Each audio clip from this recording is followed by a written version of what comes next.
It was a season-ending game for two Baltimore City high school football teams after a huge fight broke out at the end of Friday night's City Poly game that cost both of those teams a chance at a state title. WMAR 2 News' Abby Isaacs is live outside of City School headquarters this morning with more about the decision, Abby, and also reaction from students and city leaders about this.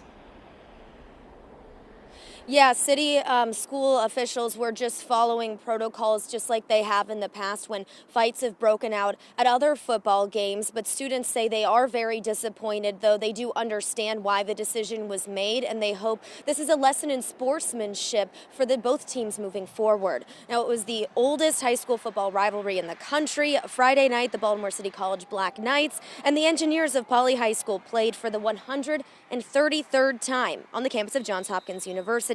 City College winning for the 10th time in a row. But just as the game was ending, a large fight broke out involving players from both teams, students and community members.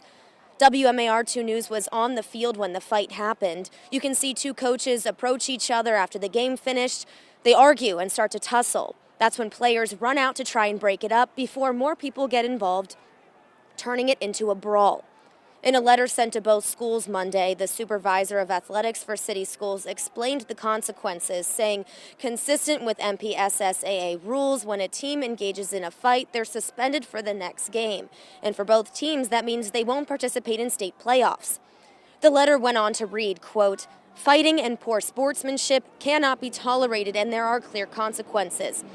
While we are disappointed that these teams will not compete in the playoffs, we're hopeful that all involved will learn from the experience and carry on the great traditions of our respective schools, end quote.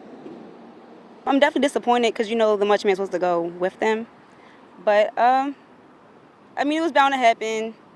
It's the consequences of your actions, I guess. I, too, am really disappointed.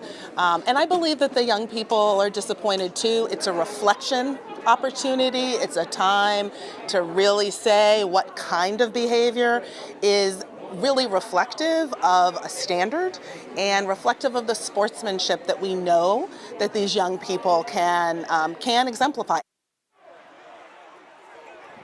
It's not the first time this has happened. City and Poly have faced similar consequences within the last decade.